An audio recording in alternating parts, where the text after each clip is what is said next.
Hello everyone. UPSC civil service mains exam 2025 GS paper को analysis करेंगे हो चुका है आपका। और यहाँ पर हम सब्जेक्ट वाइज देखेंगे कि किस किस सब्जेक्ट से यहाँ से कितने क्वेश्चन पूछे गए, क्योंकि यहाँ पे जीएस 3 के अंदर सबसे ज्यादा मल्टीपल सब्जेक्ट है। और क्या की ट्रेंड्स रहा है आपके पेपर का, कौन कौन सी थीम्स है, वो क्या की ट्रेंड्स में रही है, यहाँ पे सब्जेक्ट वाइज वेटेज भी देखेंगे और क्या डिफिकल्टी लेवल भी देखेंगे। यहाँ पे पूरा पेपर एनालाइज करेंगे और हिंदी मीडियम में होगी ये क्लास। हमने पहले भी GS1 GS2 का पेपर और एसए का पेपर एनालाइज किया है। तो सबसे पहले हम समझते हैं कि जीएस पेपर 3 है, उसके अंदर कौन कौन से मल्टीपल सब्जेक्ट है। तो सबसे पहले है आपका इकोनॉमी। इकोनॉमी है वो सबसे ज्यादा पूछा जाता है जीएस 3 के अंदर और सबसे ज्यादा सिलेबस भी दिया गया है। सेकंड है आपका साइंस एंड टेक वाला, और उसके बाद है सिक्योरिटी वाला पार्ट, और उसके बाद आपका आता है डिजास्टर मैनेजमेंट वाला, और फिर आपका इन्वायरमेंट वाला पार्ट। तो ये आपके 5 मल्टीपल सब्जेक्ट है जीएस पेपर 3 के अंदर, और सबसे ज्यादा है वो क्वेश्चन पूछे जाते हैं इकोनॉमी से। उसके बाद कभी साइंस एंड टेक से, कभी सिक्योरिटी से, वो ऊपर नीचे होते रहते हैं। अगर आपने पहले वाले PYQ किए हैं 10 ईयर के, तो आपको पता होगा कि कैसे क्वेश्चन पूछे जाते हैं। और पेपर का लेवल है वो आपको पता है हर दिन बदलता ही जा रहा है, ट्रेंड है वो बदलता जा रहा है, क्योंकि हर साल पेपर कहीं ना कहीं कठिन देखने को मिलता है, कभी क्वेश्चन है वो सरल देखने को मिलता है। तो पेपर का ट्रेंड चेंज होता रहता है। और आप सबको पता ये भी होगा कि 10 क्वेश्चन है वो आपके 150 वर्ड्स वाले होते हैं और 10 क्वेश्चन आपके 250 वर्ड वाले होते हैं। आपको 3 घंटे का समय मिलता है पेपर के अंदर। तो ये बेसिक बातें आप सबको पता होगा। तो चलिए स्टार्ट करते हैं पहले क्वेश्चन से। पहला क्वेश्चन है आपका इकोनॉमी से।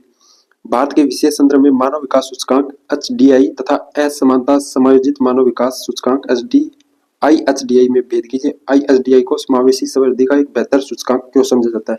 अब जो ह्यूमन डेवलपमेंट इंडेक्स है हमारा, और IHDI है जो ह्यूमन डेवलप इंडेक्स के बराबर, यहाँ पे जो कि दोनों सूचकांक है वो कौन निकालता है, यहाँ पे UNDP जारी करता है। UNDP एक रिपोर्ट निकालता है, और अभी 2025 के अंदर आई थी, तो उसमें हमारा 193rd कंट्री में से हमारा 130वां स्थान था। तो ये हम कह सकते हैं कि ये आपका करंट अफेयर से रिलेट करके आपका पूछा गया, और साथ ही मोस्ट इंपोर्टेंट है क्योंकि पहले आपकी PYQ में जो ह्यूमन डेवलपमेंट इंडेक्स है वहां से पूछा गया। आपकी NCERT के बारे में, आपकी NCERT है उसके अंदर भी आपके ह्यूमन डेवलपमेंट इंडेक्स के बारे में दिया गया है। तो आपको यहाँ पे जो दोनों में अंतर है वो बताना, और IHDI को समावेशी समृद्धि का एक बेहतर सूचकांक क्यों समझा जाता है ये आपको समझाना है। HDI का नहीं बल्कि IHDI का। तो आपके सारे डायमेंशन है वो पेपर के अंदर आपको 150 शब्दों में लिखना है। आपके सारे डायमेंशन होने चाहिए यहाँ पे। लेकिन ये कह सकते हैं क्वेश्चन मॉडरेट लेवल का है, क्योंकि पहले भी HDI के बारे में पूछ चुका है, लेकिन इस बार यहाँ पे डिफरेंस में पूछ लिया IHDI। तो ये इकोनॉमी का क्वेश्चन था। और सबसे मोस्ट इंपोर्टेंट कि आपने NCERT पढ़ी है प्लस में, और आपकी नोट्स तैयार है टॉपिक के सिलेबस के अकॉर्डिंग, क्योंकि सिलेबस सबसे पहले आपको देखना है। वैसे तो पेपर का लेवल हार्ड है, मुझे भी पता है, हर बार आता है, लेकिन चेंज होता रहता है। यहाँ पे हवा में बात नहीं करेंगे, क्योंकि सबको पता है कि पेपर का ट्रेंड धीरे धीरे बदल रहा है, कनेक्ट करके दे रहा है आपको हर क्वेश्चन को। अब ये पूछने को पहले पूछा गया है वो HDI के बारे में सीधा पूछा गया है, लेकिन इस बार क्या कर दिया इन्होंने, IHDI को यहाँ पे पूछ लिया। तो ऐसे क्वेश्चन का ट्रेंड तो चेंज हो रहा है। तो आपको यहाँ पे की थीम्स है वो पकड़नी पड़ेगी क्वेश्चन के अंदर। सेकंड क्वेश्चन आपका, भारतीय अर्थव्यवस्था के समक्ष वे कौन सी चुनौतियां हैं जब विश्व स्वतंत्र व्यापार तथा बहुपक्षीयता से दूर होकर संरक्षणवाद द्विपक्षीयता की ओर बढ़ रहा है। इन चुनौतियों का सामना किस तरह से किया जा सकता है। यानी जो मल्टीलेटरलिज्म और प्रोटेक्शनिज्म और बाइलेटरलिज्म की ओर बढ़ रहा है, तो उसमें क्या क्या चैलेंजेस है हमारे इकोनॉमी के अंदर, वो पूछा है। ये क्वेश्चन भी इकोनॉमी का है, लेकिन ये कह सकते हैं आपका जो क्वेश्चन है मॉडरेट लेवल का है ये, क्योंकि आपका जो टॉपिक है वो दिया गया है अच्छे सिलेबस के अंदर। तो यहाँ पे आपकी क्या क्या चुनौतियां हो सकती है, जैसे आपको ये 150 शब्दों में क्वेश्चन को लिखना है, तो आपकी क्या क्या चुनौतियां हो सकती है यहाँ पे वो समझो, कैसे आपको फ्रेम करना है क्वेश्चन को, अच्छे से आपको फ्रेम करके लिखना है।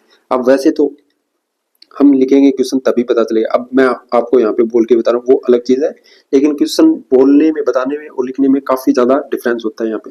अब भारत के अर्थव्यवस्था के सामने कौन सी चुनौतियां हैं कि विश्व स्वतंत्र तथा बहुपक्षीयता से दूर होकर संरक्षणवाद तथा द्विपक्षीयता की ओर बढ़ रहा है। तो कौन कौन सी है, तो सबसे पहले यहाँ पे देख सकते हैं कि हमारे निर्यात में कमी, या निवेश प्रभाव पर प्रभाव पड़ सकता है, आपूर्ति पर प्रभाव है, तकनीकी चीजों पर। तो हम ये 4-5 पॉइंट लिखते हैं। यानी आपको पता है कि 7 हमारा जो 7-5-3 का रूल है, जिसमें हम 7 मिनट में क्वेश्चन करते हैं और 5 पॉइंट और 3 एलिब्रेट करके हम पॉइंट लिखते हैं। आपको ये आप सबको पता है, मैंने पहले वाले पेपर में आपको बताया था। तो इसमें चुनौतियां जैसे मैंने बताया कि निर्यात में कमी या निवेश प्रवाह पर प्रभाव या आपूर्ति पर प्रभाव या तकनीकी चीजों पर, तो हम कैसे सामना कर सकते हैं। जैसे घरेलू उद्योग को बढ़ावा दे सकते हैं, घरेलू उद्योग है हमारा, उसको बढ़ावा दे सकते हैं, या व्यापार या सेवा सेक्टर को या नवाचार को, स्किल्स को बढ़ावा देकर हम वापिस है जो यहाँ पर आ सकते हैं अपने बहुपक्षीयता की, जो संरक्षणवाद और द्विपक्षीयता की ओर बढ़ रहे हैं। अब ये आपका static part plus current affair से रिलेट करके लिखना पड़ेगा। और इकोनॉमी का पेपर ऐसा है 3 कि आपको वैसे तो हर जीएस पेपर के अंदर आपको करंट अफेयर्स के साथ स्टैटिक पार्ट को रिलेट करना पड़ेगा, तभी आपके जो क्वेश्चन है आंसर है वो अच्छे होंगे। तो ये था second question. Third question, Bharat में किसानों द्वारा उच्च मूल्य वाली फसलों के चयन के निर्णय को प्रभावित करने वाले कारकों की व्याख्या कीजिए। भारत में किसानों द्वारा उच्च मूल्य वाली फसलों के चयन के निर्णय को प्रभावित करने वाले कारक, जो हमारी हाई वैल्यू क्रॉप्स है, उनको कौन कौन से जो फैक्टर है वो प्रभावित कर रहे हैं यहाँ पे फार्मर्स को। तो जैसे हम लिख सकते हैं यहाँ पे पॉइंट के थ्रू कि बाजार की मांग और कीमतों में ये प्रभावित कर रहा है हमें, या सिंचाई क्षेत्र को लेकर, या जलवायु को लेकर, या मोस्ट इंपोर्टेंट एमएसपी को ऐड कर दें यहाँ पे, एमएसपी को लेकर। तो काफी सारे ऐसे फैक्टर्स है जो हमारी हाई वैल्यू क्रॉप्स है उसको यहाँ पर क्या प्रभावित कर रहा है। तो ये आपके साथ में एग्रीकल्चर है उसके साथ रिलेट कर रहा है, आपका इकोनॉमी का ये क्वेश्चन है, इकोनॉमी का क्वेश्चन, लेकिन आपका क्या है एग्रीकल्चर के साथ, कृषि के साथ रिलेट करके यहाँ पे आपको दे रहा है। तो और मोस्ट इंपोर्टेंट आपके सिलेबस में अच्छे से टॉपिक दिया गया है एग्रीकल्चर कृषि से रिलेटेड, जो इकोनॉमी वाले सेक्शन में, और आसान से क्वेश्चन आते हैं, इतने हार्ड क्वेश्चन नहीं आते हैं। तो ये ठीक है, मॉडरेट लेवल का क्वेश्चन है। नेक्स्ट क्वेश्चन, भारत में कृषि वस्तुओं की आपूर्ति श्रृंखला प्रबंधन के क्षेत्र तथा महत्व की विस्तार से व्याख्या कीजिए। भारत में कृषि वस्तु की आपूर्ति श्रृंखला जो चैन सप्लाई है उसके बारे में हमारे सिलेबस के अंदर दिया गया है। जो आपूर्ति श्रृंखला है हमारे कृषि, जो हमारे खेतों में किसानों द्वारा जो फसलें उगाई जाती है उनकी सप्लाई है वो उनके बारे में दिया गया है, चाहे वो कौन सी फसल हो उसकी सप्लाई चेन के बारे में। तो उसको हम कैसे मैनेजमेंट कर सकते हैं विस्तार से बताना है आपको। तो ये भी टॉपिक पहले सप्लाई चेन पर पूछा गया है आपकी, और ये इस बार हाई वैल्यू क्रॉप्स पर पूछ लिया, बल्कि पूछता रहता है क्रॉप्स पर, काफी सारे क्वेश्चन पूछता है क्योंकि टॉपिक है सिलेबस का। अब आप ये मत समझना कि यहाँ पे मैं आपको समझा रहा हूँ तो ये है कि आसान होंगे क्वेश्चन आंसर, पेपर आसान नहीं है। मैं फिर से कह रहा हूँ कि साल भर साल आपका ट्रेंड है वो चेंज हो रहा है, क्वेश्चन का कनेक्ट करके क्वेश्चन दे रहा है करंट अफेयर के साथ, काफी चेंज हो रहे हैं। लेकिन वही चीज है कि हम अगर यूपीएससी चेंज हो रहा है, बदलाव कर रहा है अपने अंदर, तो हम भी बदलाव कर रहे हैं साथ साथ में, यानी समय के साथ हम भी तो आगे चल रहे हैं फिर। तो ये है, ये आपका चौथा क्वेश्चन था जो सप्लाई चेन से पूछा गया था, सिलेबस के अंदर टॉपिक दिया गया आपको। नेक्स्ट क्वेश्चन आपका क्वेश्चन नंबर 5, भारत में संलयन ऊर्जा कार्यक्रम का पिछले कुछ दशकों में निरंतर क्रमिक विकास हुआ है। अंतर्राष्ट्रीय संलयन ऊर्जा परियोजना अंतर्राष्ट्रीय ताप नाभिकीय प्रौद्योगिकी रिएक्टर है, जो कि आईटीआर में भारत के योगदान का उल्लेख कीजिए। वैश्विक ऊर्जा के भविष्य के लिए इस परियोजना की सफलता क्यों निर्धारित है। अब क्वेश्चन की लेंथ देखिए कितनी बड़ी है कि आपको क्वेश्चन को तोड़ना पड़ेगा। यहाँ पे जो आईटीआर है उसके बारे में पूछा गया है, जो इंटरनेशनल थर्मोन्यूक्लियर एक्सपेरिमेंटल रिएक्टर के बारे में। और ये क्वेश्चन आपको मैं बताता हूँ कि ये क्वेश्चन आपके यूपीएससी प्रीलिम्स 2016 के अंदर पूछा गया। ये जो आईटीआर है वो अब से नहीं चल रहा है, ये काफी पुराना है। और यूपीएससी प्रीलिम्स 2016 के अंदर यहाँ पे आईटीआर के बारे में ही पूछा था कि भारत इसका सदस्य है। जो एक आईटीआर है वो संगठन है, ये है जो आपका अंतर्राष्ट्रीय ताप नाभिकीय प्रायोगिक रिएक्टर आईटीआर है, वो एक संगठन है जिसके अंदर 30 से ज्यादा सदस्य है, जिसमें यूएसए भी शामिल है, भारत भी शामिल है, जो कि हमारी जो फ्यूजन एनर्जी है उस पर काम कर रहा है। तो ये मोस्ट इंपोर्टेंट है। और यूपीएससी प्रीलिम्स में तभी ये क्वेश्चन पूछा था, लेकिन वहां पर एक सिंपल सा क्वेश्चन बस ये पूछा था कि भारत भी क्या इसमें शामिल है कि नहीं, उस पर ये प्रीलिम्स में क्वेश्चन पूछा गया था। और अभी ये न्यूज में था 2025 के अंदर, 2025 में फिर से न्यूज में था। तो यहाँ पे क्योंकि भारत ने अपना जो यहाँ पे काम कर रहा था तो वहां पे सफलता प्राप्त की है आईटीआर के थ्रू, तो यहाँ पे फिर से क्वेश्चन पूछ लिया गया। ये आपको अब समझा रहा होगा कि प्रीलिम्स में पूछ रहा है क्वेश्चन, मेंस में भी इंटीग्रेटेड करके क्वेश्चन पूछ रहा है। तो आपको पहले वाले क्वेश्चन को अच्छे से देखना चाहिए जो सिलेबस में प्री मेंस का सिलेबस है उसके को। तो ये था 5 नंबर क्वेश्चन आपका। क्वेश्चन नंबर 6 आपका, भारत वर्ष 2047 तक स्वच्छ प्रौद्योगिकी के माध्यम से ऊर्जा स्वतंत्रता कैसे प्राप्त कर सकता है। जैव प्रौद्योगिकी इस प्रयास में किस प्रकार महत्वपूर्ण भूमिका निभा सकती है। यानी बायोटेक्नोलॉजी के बारे में मोस्ट इंपोर्टेंट है, साइंस एंड टेक का क्वेश्चन है। और बायोटेक्नोलॉजी से, जैव विविधता से यहाँ से क्वेश्चन पूछ रहा है, प्रीलिम्स में भी पूछा गया था, चाहे वो 2024 हो 25 हो, बार बार यहाँ से क्वेश्चन रिपीट हो रहा है। और यहाँ पर जो क्वेश्चन दिया गया है कि वर्ष 2047 तक स्वच्छ प्रौद्योगिकी के माध्यम से ऊर्जा कैसे प्राप्त कर सकते हैं जैव प्रौद्योगिकी के माध्यम से, और इसमें क्या महत्वपूर्ण भूमिका निभा सकता है। आप सबको पता है कि 2047 तक हमें 1800 जो मेगावाट है, गीगावाट नवीनीकरण ऊर्जा है, उसका हमारा लक्ष्य है। 1800 गीगावाट का लक्ष्य है, जिसके अंदर हमारी सौर ऊर्जा हो या हमारी पवन ऊर्जा हो या अन्य, उसको हम शामिल करते हैं। लेकिन यहाँ पे जो कोर है वो सौर ऊर्जा और पवन ऊर्जा को शामिल किया गया है। और जैव प्रौद्योगिकी के अंदर हम शामिल कर सकते हैं जैसे बायोफ्यूल उत्पादन है या बायोगैस है या शिवाल है, ये चीजें हमारी। और बायोटेक्नोलॉजी तो आज का विषय है, तो मोस्ट इंपॉर्टेंट है। और यूपीएससी एग्जाम के अंदर साइंस एंड टेक में, चाहे वो प्रीलिम्स में हो, मैथ्स में हो, डिजिटल इनोवेशन है या स्पेस टेक्नोलॉजी या बायोटेक्नोलॉजी, यहाँ से ही क्वेश्चन पूछ रहा है बार बार। तो ये भी क्वेश्चन ठीक है, हमारा काफी पुराना है, क्योंकि 2047 तक हमने जो टारगेट रखा है वो हमारा काफी पुराना हो चुका है और न्यूज में रहता है बार बार क्वेश्चन। इंपॉर्टेंट ये है बायोटेक्नोलॉजी जो हमारा। नेक्स्ट क्वेश्चन है क्वेश्चन नंबर 7, कार्बन अवशोषण कैप्चर या कार्बन अवशोषण उपयोग तथा भंडारण CCUS से क्या आशय है? जलवायु परिवर्तन से निपटने में CCUS की संभावित भूमिका क्या है? अब जो कार्बन कैप्चर है उसके बारे में यहाँ पे जो पूछा गया क्या है, carbon capture utilisation and storage के बारे में, CCUS के बारे में पूछा गया है कि वो जो क्लाइमेट चेंज है वो हमारे कैसे संभावित भूमिका निभा सकता है।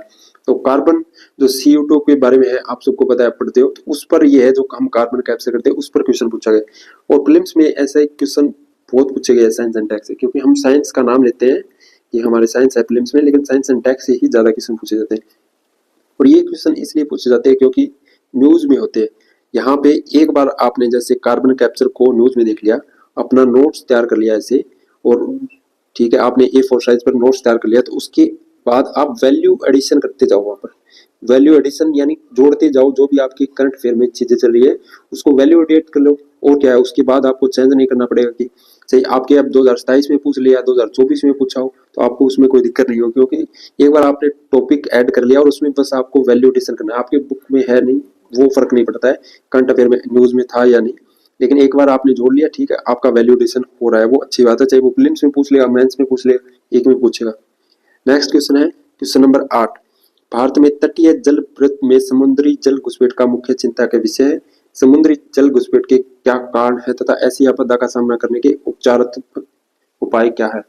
अब ये क्वेश्चन है वो पूछा है हमारे जो भारत के तटीय क्षेत्र में जो समुद्री जल घुसपैठ हो रही है, यानी पानी चोरी हो रही है, चाहे वो किसी तरीके से हो, तो उस पर ये क्वेश्चन पूछा गया। और समुद्री जल घुसपैठ के क्या कारण है, कारण पूछे, यानी क्या क्या कारण है उसके, और ऐसी आपदा का सामना करने के लिए हमें उपाय देने, यानी क्वेश्चन को तीन अलग अलग भागों में तोड़ सकते हैं यहाँ पे हम, और फिर यहाँ पे इसका 150 शब्दों में आंसर देना है।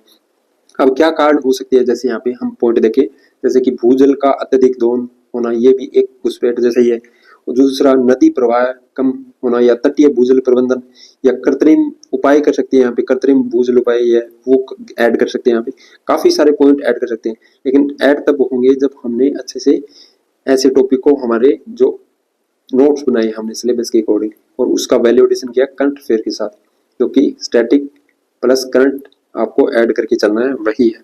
तो ये क्वेश्चन था 8 नंबर, ये था आपका इन्वायरमेंट से ले सकते हो, या आप इसे साथ में जोड़ रखा है, तो इसके लिए ये आपका सिक्योरिटी वाले में भी ऐड है, क्योंकि टॉपिक लिंक करके दे रहा है, चाहे वो सिक्योरिटी के साथ हो, चाहे डिजास्टर मैनेजमेंट के साथ, इन्वायरमेंट के साथ, ऐसे आपके लिंक करके दे रहा है।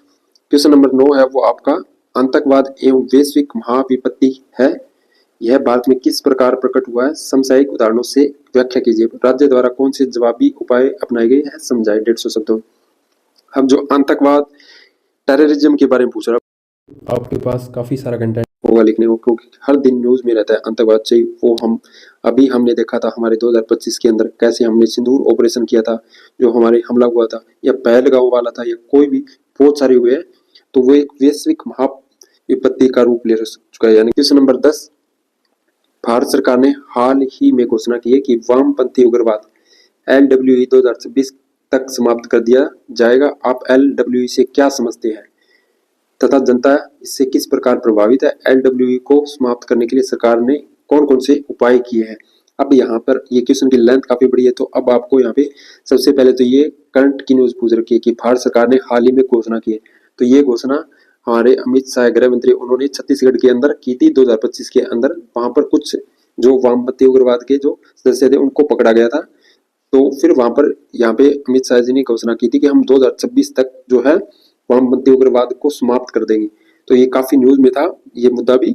और वामपंथी उग्रवाद है छत्तीसगढ़ हो, पश्चिम बंगाल हो, तो वहां पे काफी ज्यादा न्यूज में रहता है ये। तो यहाँ पे आपको करंट अफेयर से स्टार्ट करना पड़ेगा कि हमारे जो गृह मंत्री थे उन्होंने घोषणा की थी छत्तीसगढ़ के अंदर कि 2026 तक जो लेफ्ट विंग एक्सट्रीमिज्म है, LWE वामपंथी उग्रवाद है, वो 2026 तक समाप्त कर दिया जाएगा। हाँ, आप LWE से क्या समझते हैं, क्या है लेफ्ट विंग एक्सट्रीमिज्म, ये भी बताना है। तो क्या जनता इससे कैसे प्रभावित है और क्या कोई फर्क पड़ रहा है, इससे कैसे लोगों पर इसका प्रभाव है, तो यहाँ पे आपको 3-4 पॉइंट देने पड़ेंगे। LWE को समाप्त करने के लिए सरकार ने क्या उपाय किए, काफी सारे उपाय किए। जैसे हमारे जो फोर्स है, चाहे वो CRPF हो या अन्य पुलिस प्रशासन हो राज्य की, तो वो कैसे काम कर रही है वहां पर, या हमारे प्रधानमंत्री जी द्वारा भी यहाँ पर काफी सारी स्कीम्स लाई गई इसको खत्म करने के लिए या उन लोगों को सहायता पहुंचाने के लिए। तो कुछ ना कुछ पॉलिटिकल एजेंडा होता है उनका, जो वामपंथी उग्रवाद है लेफ्ट विंग एक्सट्रीमिज्म का, तो वो उनके पॉलिटिकल एजेंडा है, वो कहीं ना कहीं पूरे हो सकते हैं, तो वो उनको पूर्ण किया जाए, चाहे वो शिक्षा को लेकर हो, चाहे वो स्वास्थ्य को लेकर हो। तो यहाँ पे काफी सारे कदम उठाए गए हैं ऐसे। तो ये क्वेश्चन था आपका सिक्योरिटी से, क्वेश्चन नंबर 10। नेक्स्ट क्वेश्चन है क्वेश्चन नंबर 11। समझाइए कि किस प्रकार राजकोषीय स्वास्थ्य सूचकांक FHI भारत में राज्यों के राजकोषीय प्रदर्शन के आंकलन के उपकरण के रूप में प्रयोग किया जा सकता है।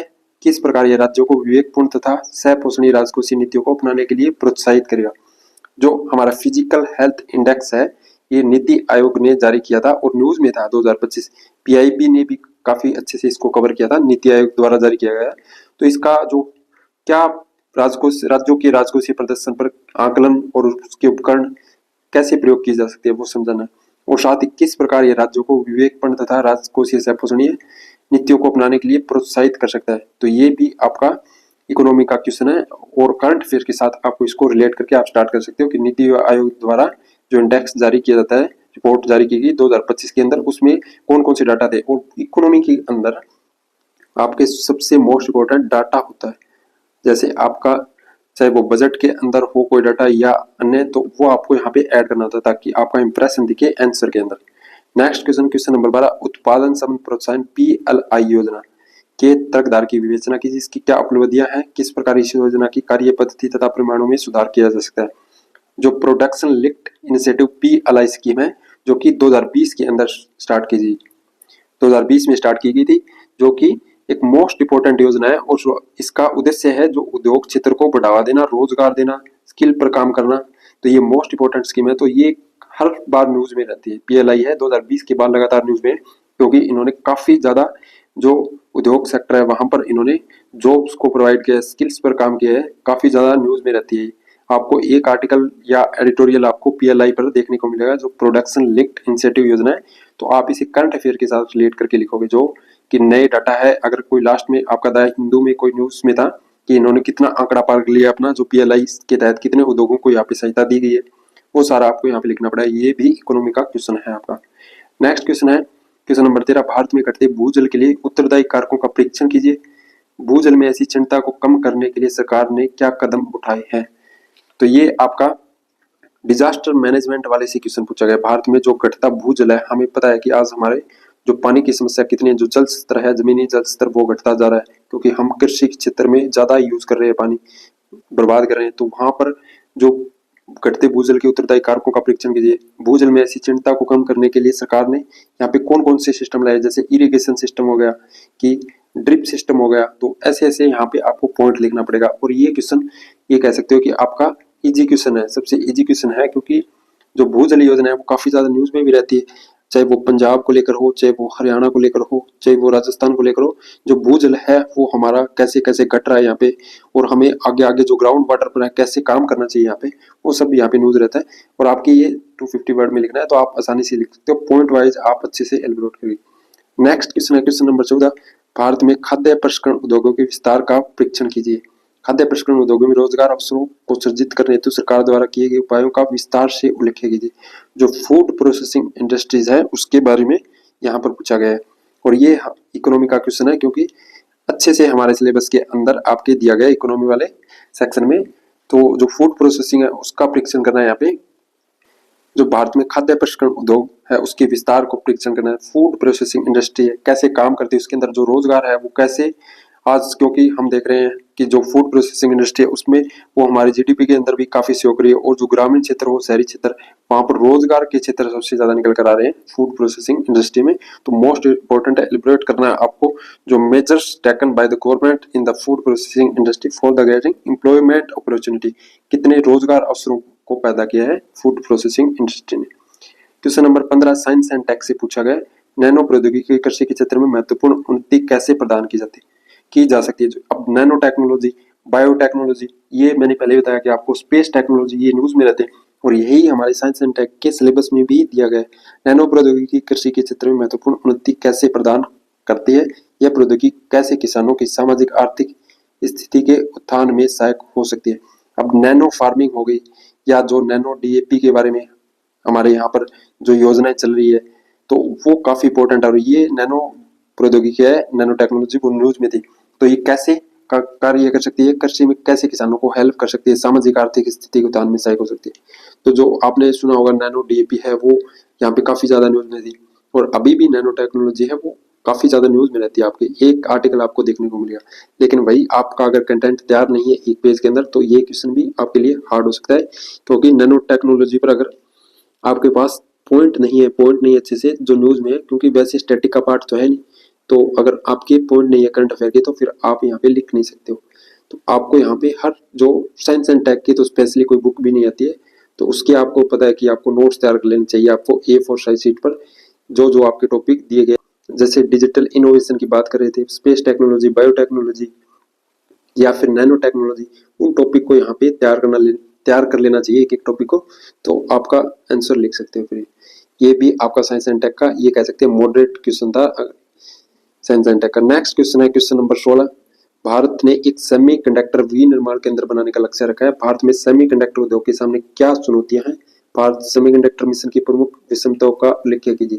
सेमीकंडक्टर मोस्ट इंपोर्टेंट है, सेमीकंडक्टर मैन्युफैक्चरिंग इंडस्ट्री है वो, और आपने अगर अभी देखा 2025 के अंदर जो इंडिपेंडेंस डे पर तो हमारे वहां पर प्राइम मिनिस्टर मोदी जी ने भी यहाँ पे घोषणा की थी जो हमारी सेमीकंडक्टर इंडस्ट्री है, क्योंकि भारत यहाँ पे आगे बढ़ रहा है आज सेमीकंडक्टर इंडस्ट्री के अंदर, विनिर्माण के अंदर। और हमारे प्रीलिम्स में भी एक क्वेश्चन पूछा गया था 2023 में था, और शायद 2025 में भी इस पर ही क्वेश्चन पूछा गया था, क्योंकि काफी ज्यादा न्यूज में है, तो ये मोस्ट इंपोर्टेंट था और करंट अफेयर से पूछा गया क्वेश्चन है ये सेमीकंडक्टर, वैसे न्यूज में था।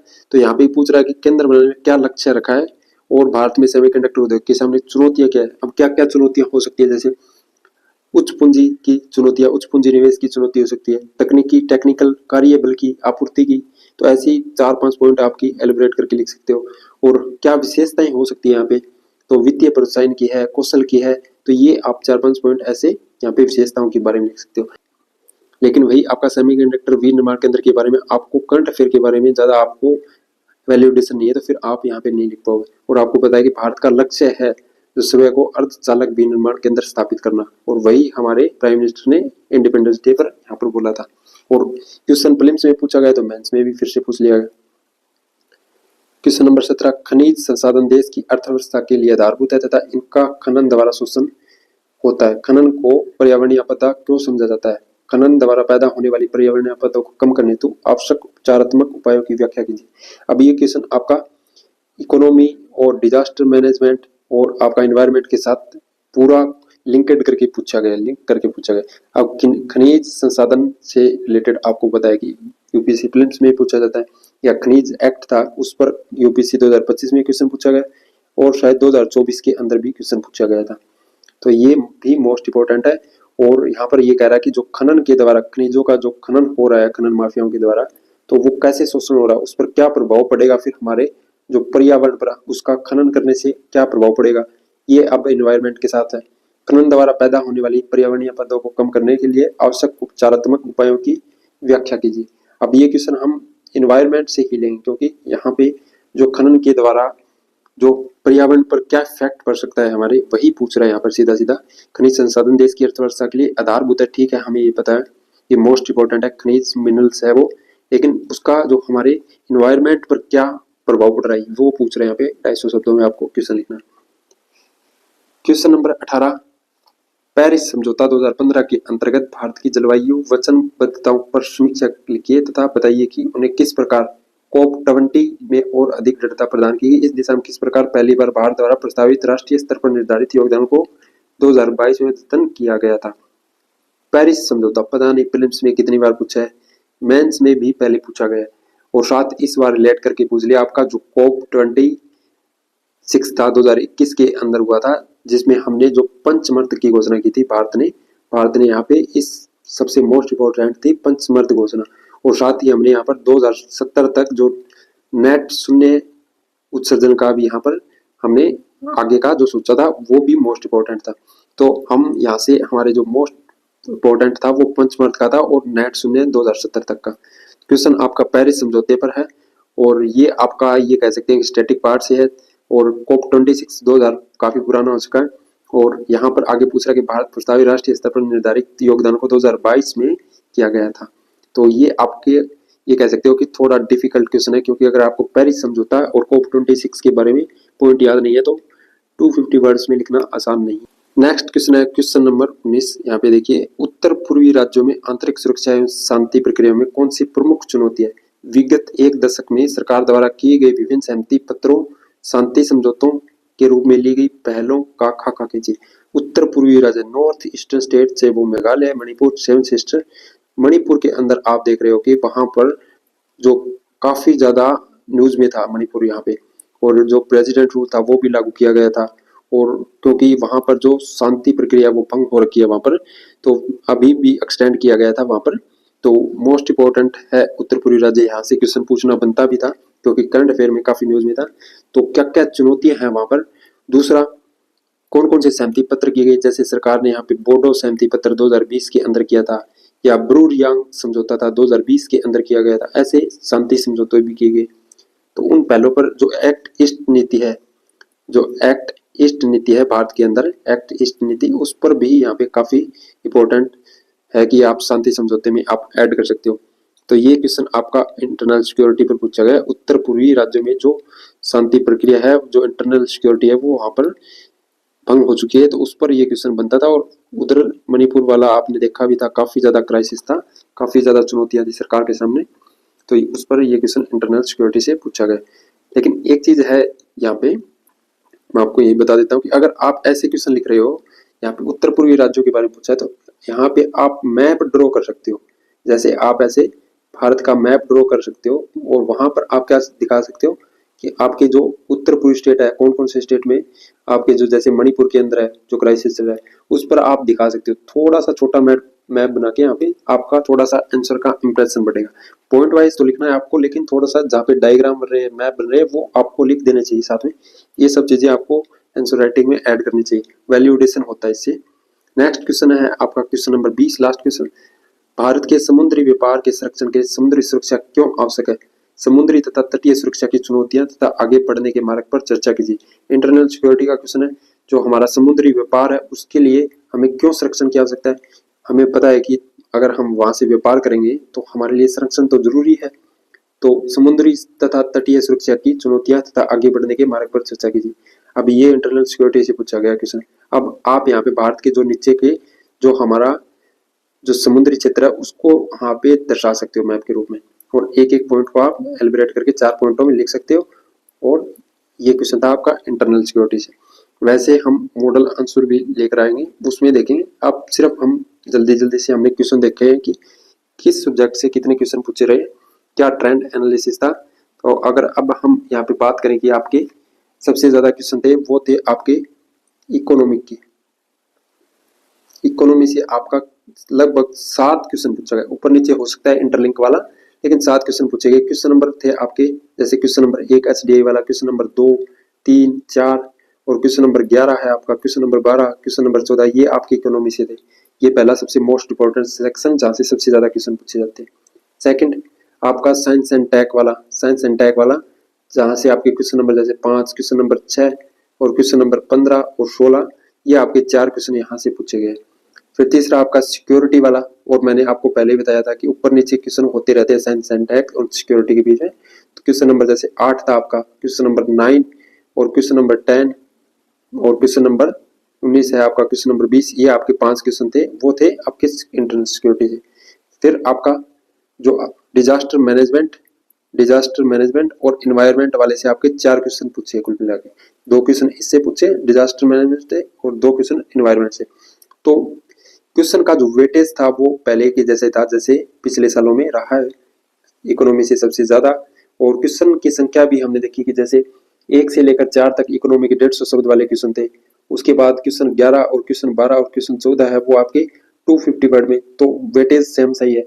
और वैसे ही साइंस एंड टेक के जैसे क्वेश्चन नंबर 5 और क्वेश्चन नंबर 6 दो आपके 150 शब्दों में पूछ लिए, और फिर आपका क्वेश्चन नंबर 15 और क्वेश्चन नंबर 16 आपका क्या हो गया 250 वर्ड वाले पूछ लिए, वेटेज बराबर रह रहा है। उसके बाद सिक्योरिटी से देखें तो क्वेश्चन नंबर 8, क्वेश्चन नंबर 9 और क्वेश्चन नंबर 10 आपके 3 क्वेश्चन आपके 150 वाले पूछ लिए, और आपके 2 क्वेश्चन है 19 और 20 नंबर आपके 250 वाले पूछ लिए। उसके बाद डिजास्टर मैनेजमेंट की बात करें तो वहां से क्वेश्चन नंबर 13 और क्वेश्चन नंबर 18 है, दोनों ही 250 में। और इन्वायरमेंट के अंदर क्वेश्चन नंबर 7 और क्वेश्चन नंबर 1, क्वेश्चन 150 का, एक 250 का। तो ऐसे आपके क्वेश्चन पूछे गए हैं सारे। और वेटेज की तो हमने बात कर ली, ट्रेंड एनालिसिस। और अब पेपर की बात करें तो आपका पेपर है वो ये कह सकते हो कि मॉडरेट लेवल का पेपर है ये मेरे ख्याल से। अगर मैं कहूँ तो ये मॉडरेट लेवल का है, क्योंकि करंट अफेयर के साथ जो भी क्वेश्चन पूछे हैं, चाहे वो इकोनॉमी वाले पार्ट से हो, चाहे वो साइंस एंड टेक से, और science and tech, security, disaster and environment, ये सब है आपके करंट अफेयर से रहने वाले टॉपिक। और इकोनॉमी भी आपका चाहे वो बजट में हो, चाहे इकोनॉमिक सर्वे के अंदर हो, चाहे वो कहीं से पूछे आपके, तो वो आपके सारे ये जीएस पेपर लगभग आपका करंट अफेयर बेस्ड ही रहता है। लेकिन आपको तब आएगा करंट भी जब स्टैटिक आपने कर रखा है। तो ये था पेपर 3। पीडीएफ टेलीग्राम पे डाल दिया, वहां पर जाकर देख सकते हो और प्रैक्टिस करना, और आप बताना कमेंट करके आपके लिए इजी था, मॉडरेट था, टफ था, कैसा था। और आपने पहले वाले PYQ किए तो कौन कौन सी थीम्स है वो रिपीट हुई है। जैसे हमने देखा कि HDI है वो रिपीट हुई है, लेकिन उसके साथ नई जोड़ दी कि HID को जोड़ दिया है। कौन कौन सी आपकी थीम्स है वो रिपीट हो रही है, वो आपको यहाँ पे कमेंट करके बताना। थैंक यू, मिलते हैं शाम को होगा आपका GS पेपर 4 एथिक्स का लास्ट पेपर आज GS का।